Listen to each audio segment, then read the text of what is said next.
Forum, el valor del conocimiento.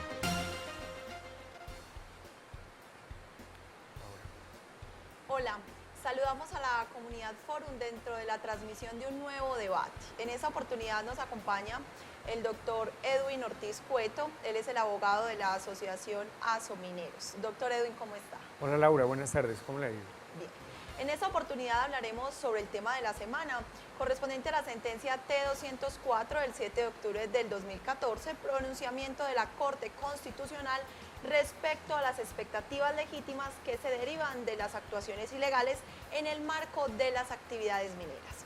Para empezar nuestro análisis, doctor Edwin, le propongo que resolvamos el siguiente cuestionamiento. ¿Cómo toma la asociación este pronunciamiento de la Corte? ¿Qué efectos usted observa que tiene esta providencia?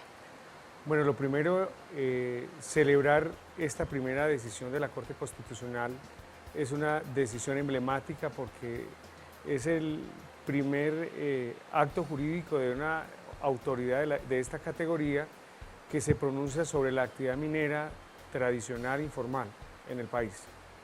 Lo segundo, desde ya la perspectiva jurídica, es entendible por parte del abogado de la Asociación de Mineros y de los que hacen parte de la asociación que esta sentencia no puede entenderse como un precedente porque se resuelve sobre un caso específico, una situación de informalidad y particularmente de unos derechos que está alegando están siendo desprotegidos por una intervención del Estado.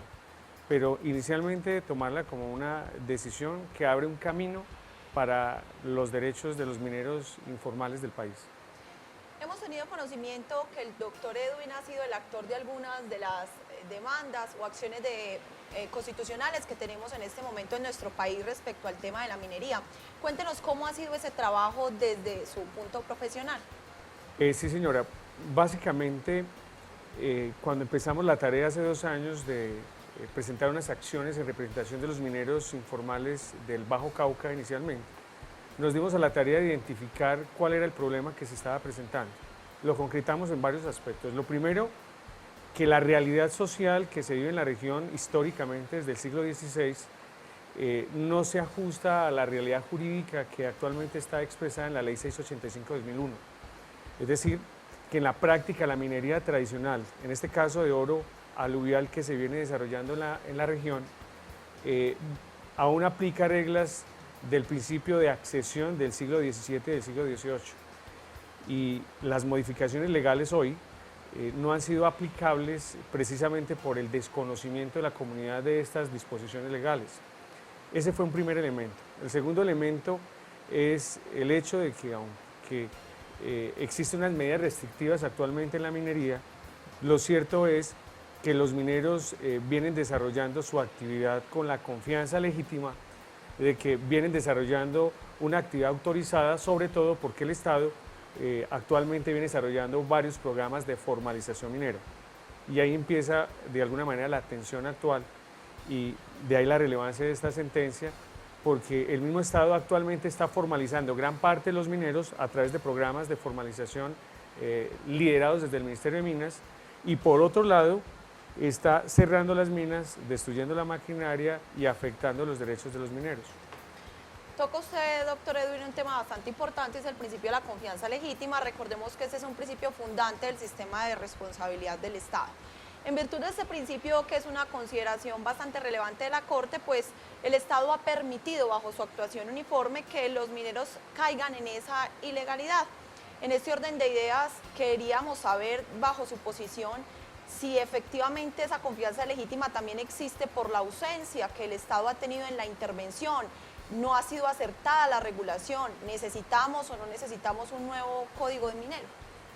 Bueno, lo primero señalar que la sentencia de la Corte Constitucional, en el caso específico, resolvió el caso de un minero que llevaba 10 años desarrollando la actividad minera en una región y que tenía 3 condiciones: padre de familia, era negro, igualmente no tenía otra actividad de trabajo y era concretamente material de arrastre la actividad minera.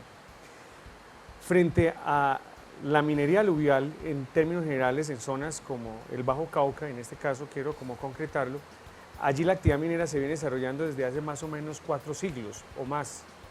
Y en 4 siglos que se viene desarrollando la actividad minera, han habido más de 30 modificaciones legales. Y esas modificaciones legales se han fundamentado en diferentes principios. El principio que hoy en la realidad se vive en la región es el principio de accesión, es decir, el dueño de la tierra es el que tiene el derecho de hacer la actividad minera. Y hoy el Código de Minas se fundamenta en el principio de adjudicación, es decir, que si usted solicita un área, se le adjudica independientemente que sea o no el titular del suelo específicamente. Frente a la modificación del Código de Minas, uno diría necesariamente sí debe haber una reforma al Código de Minas. Y una reforma al Código de Minas que vaya dirigida a reconocer la realidad de las minerías del país. Lastimosamente, el Código de Minas hoy está orientado básicamente a la regulación de la actividad de minería, normalmente de socavón o a cielo abierto, pero temas específicos como la minería aluvial no encuentran acomodo en la legislación minera, y menos la naturaleza de las personas que vienen desarrollando la actividad minera desde hace mucho tiempo. A manera de conclusión, podríamos decir lo siguiente: la realidad es una, histórica, y el sistema jurídico no ha tenido la capacidad de regularlo.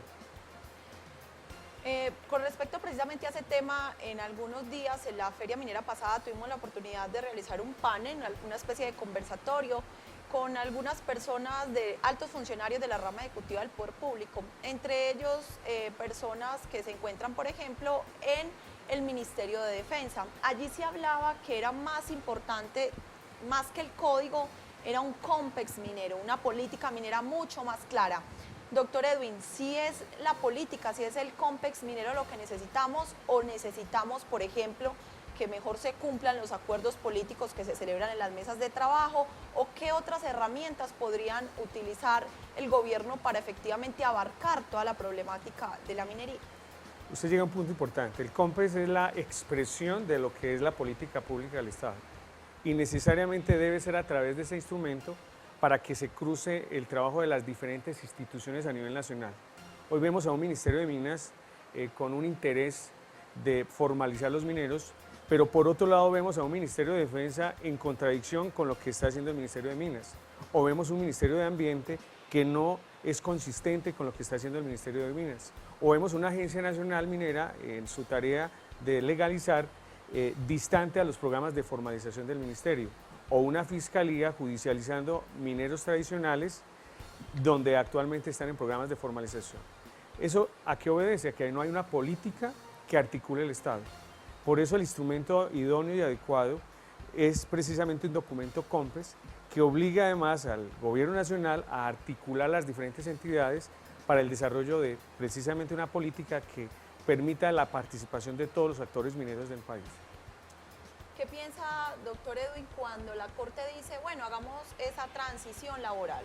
Entonces, si usted quiere indicar que la persona debe salir de ese lugar de trabajo por no cumplir las exigencias legales, ubíquelo también en otro lugar donde pueda superar sus necesidades de supervivencia o donde no se desampare el mínimo vital de esa persona. ¿Qué otras actividades podrían ser alternas que efectivamente se ajustasen a la capacidad intelectual de este tipo de personas? Yo creo que ahí, en ese punto es donde hay ciertas diferencias con la decisión de la Corte Constitucional. En primer lugar, tendríamos que caracterizar la población que está haciendo la actividad minera y desde qué época. Si hablamos de mineros que no llevan más de 3 años o 4 años y la omisión del Estado de controlar la actividad de minería ilegal ha sido en un corto tiempo, uno diría, cabe la posibilidad de construir alternativas económicas.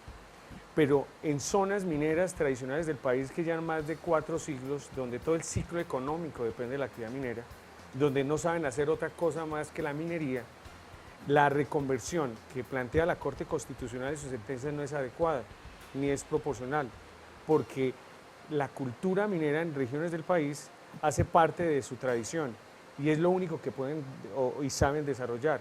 En ese punto específico no es adecuado, y de ahí pues la relevancia de la sentencia, pero no sería adecuado que ese criterio fuera el rasero para toda la actividad minera informada en el país, porque es bien importante que lo tenga claro los analistas de este tema. Primero existió la minería que el sistema jurídico, y la minería de oro, por ejemplo, ha sido el centro del desarrollo económico del país y de Antioquia. y antes de que existiera el sistema jurídico existió la minería. En consecuencia, los mineros que hoy están en territorios como el Bajo Cauca antioqueño, el nordeste antioqueño, son personas que en sus territorios son mineros. Y de ahí que si el territorio es minero y todo el colectivo en su mayoría es minero, es difícil en zonas con estas características plantear que la alternativa de hacer una reconversión a otras actividades sea lo más adecuado, porque hace parte de su historia.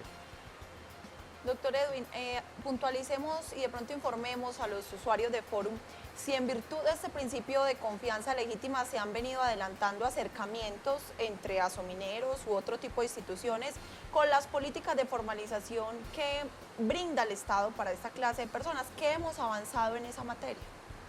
Yo creo, y por conocimiento de causa, no se ha avanzado absolutamente. Actualmente las asociaciones de mineros, en este caso la región del Bajo Cauca del Nordeste, han venido desarrollando algunos ejercicios académicos para demostrar la tradicionalidad de su actividad minera. Y para hacerlo, el gobierno nacional se ha comprometido con programas de formalización. Pero de nada vale estructurar una buena unidad minera o una unidad productiva minera si por otro lado no se legalizan, es decir, no tienen la autorización para desarrollar la actividad minera. El Estado actualmente tiene un error conceptual en lo que está desarrollando, porque por un lado invierte miles de millones, vamos más de 5.000 millones de pesos invertidos por la Secretaría de Minas en formalización, organización de las minas, y después les dice no pueden trabajar.